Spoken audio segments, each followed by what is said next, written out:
Alright, so what's good? So I kind of want to go over royalties with y'all because I know a couple of people don't really have a great understanding of how it works and how you can really make money. So for those of you that don't know, you can make three checks from one song, right? How do you do that? Through master royalties, songwriter royalties, and publishing royalties. So master royalties is basically what's being collected when you're uploading your song onto DistroKid or United Masters, right?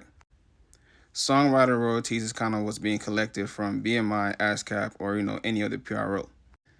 And then you got publishing royalties. That's basically being collected by things like Song Trust or BeatStars Publishing. So just to get into like a little bit more detail about it, master royalties are paid to the owner of the sound recording whenever the song is streamed, downloaded, sold, or licensed. So in order to make sure that you're collecting your master royalties, you want to upload your song to something like DistroKid or United Masters. Once you do that, make sure you have all the correct information, correct metadata, because they're gonna ask you for legal names, artist names, things like that. All right. Once you do that, you can simply track your earnings through the bank tab that they have in DistroKid, and there's gonna show you how things are being collected. I know it might take a few months, but they will be collecting your money from there, right? Next, you got songwriter royalties. So your songwriter royalties are basically being paid to songwriters and composers when the compositions are publicly performed on streaming platforms, radio, TV, live venues, and more. In order to make sure that you're collecting your songwriter royalties, you want to like join the PRO, you want to register with the PRO. So like something like BMI or ASCAP, you want to register this song on the PRO. So like let's say for example with BMI, you're gonna register this song on BMI, right? You want to make sure you have your IPI numbers, names, so on and so forth for your songwriter splits. And then BMI kind of got their own payment schedule. They pay like I think quarterly.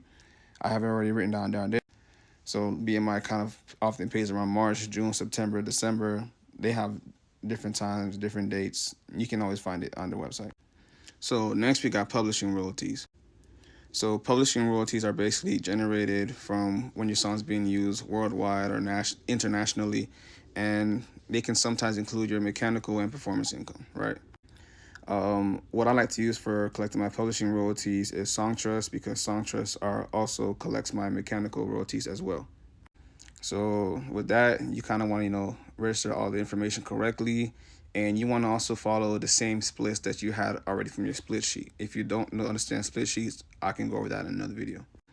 And once you have all your correct information, Songtrust is going to start collecting your royalties, and there will be a tab as well that kind of like shows you your earnings for each quarter, so on and so forth. So as you can see, like quick recap, one song can definitely